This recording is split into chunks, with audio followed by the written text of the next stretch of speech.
It's sometimes it's not what you're not doing. It's that someone else elevates. Siakam elevated. He was the guy that Kawhi and the Raptors needed last night, and he's the reason they won that game.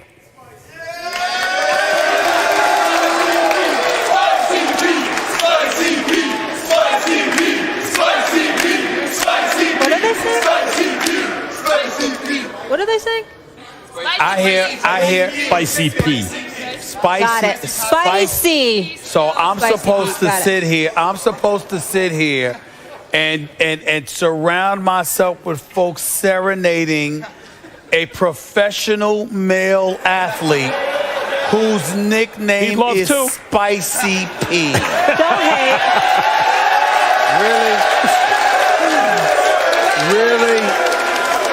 Really? If I was him, I'd be embarrassed. Spicy P. I mean, even Swaggy P is better than that. I mean, come on now. Toronto, y'all, this is a phenomenal city. Oh, Lord, is this special? Okay, y'all are better than that. Spicy P. I mean, give me a break. Kind of with Stephen A on that one. It's whack. All right, now, having said all of that, phenomenal game on the part of Pascal Siakam. I voted for him as my most improved player of the year. I know he's special, but that wasn't the reason they lost last night. The reason they lost last night was because Andre Iguodala didn't show up offensively. He gave you nothing. And if Andre Iguodala, listen, as great as Pascal was playing, as great as, remember, Gasol played well. Remember, Van Vliet played well. And still, Golden State was within 3 in the fourth quarter. So all I'm saying to you is that if you got a guy, one other guy other than Steph and Clay, that can hit a damn shot, I believe Golden State wins game 1. So I'm looking at not taking anything away from Siakam. Somebody would have done something, or they would have done it by committee. This is what we've been saying about Toronto. What was the difference? The difference isn't that. The only difference when you look at one guy stepping up, it's usually by committee, a plethora of them. That wasn't necessarily the case last night, even though you can look at Gasol and Van Vliet and point out what they did. The biggest difference was you had no one show up as a third wheel for Golden State. That's why I point to Iguodala. Oh, part of that is the defense that Toronto is playing. Also, but you talked about Siakam, not the defense. But Iguodala going into the series, like we could play that game and say, well, Kawhi also didn't have a big game. That's why they were within 3, and then because he was hurt. Then someone else could say, well, KD's hurt and he's not even playing. Like we could keep playing that game. The bottom line is, Golden State were champions for a reason even before KD got there. And even though it was largely because Cleveland was hurt with Kyrie and Kevin Love and it still went 6 games, they were still in the finals. They're a powerhouse. With or without KD, they're a powerhouse. And they're an experienced team. So you even make the point they're within 3 anyway, right? It took a special kind of effort, both ends of the floor, from a player other than Kawhi to pick him up. Gasol had a very good game. Van Vliet had a very good game. It is a team game. But Siakam was, by far, the best player in the game last night, and that's why they won. Toronto, one more time. Spicy P! Spicy P! Spicy P! Spicy P! Spicy P! Spicy P! Spicy P! Spicy P! Spicy P! Spicy P! All right.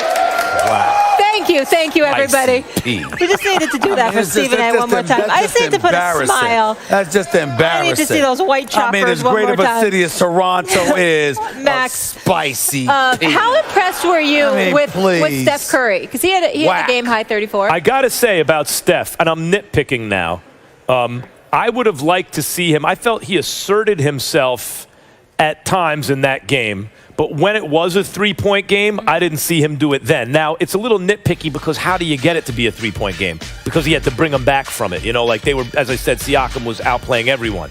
I saw positive signs from Steph Curry. I've been critical of him, particularly in finals, where I know for a fact, I can see, and the numbers support it, by the way, he has been less than his, not best self, even normal self in finals series. And that goes for his whole career.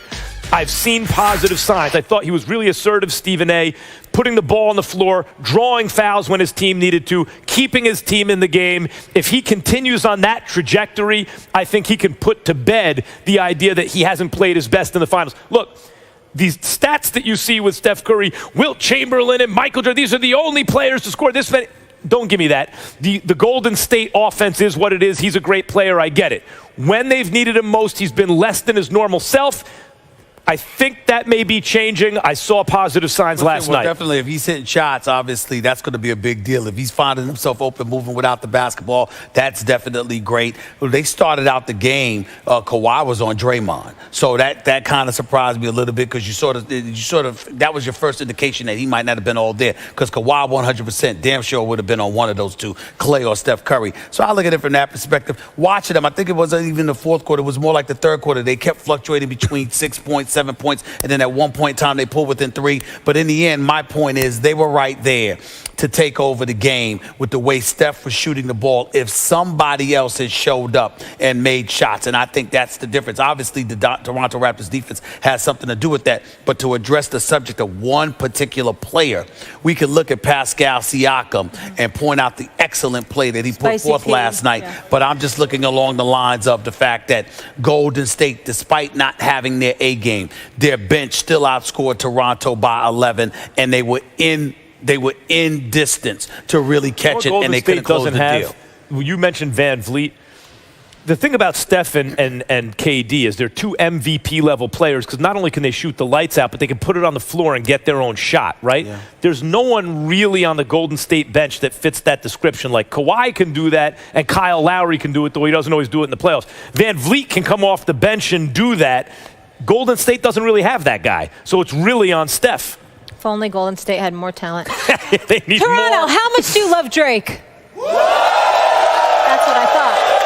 When we come back, we need to discuss the mogul. Does the NBA need to put an end to him on the sidelines talking a whole lot of trash? Look at him getting after Steph.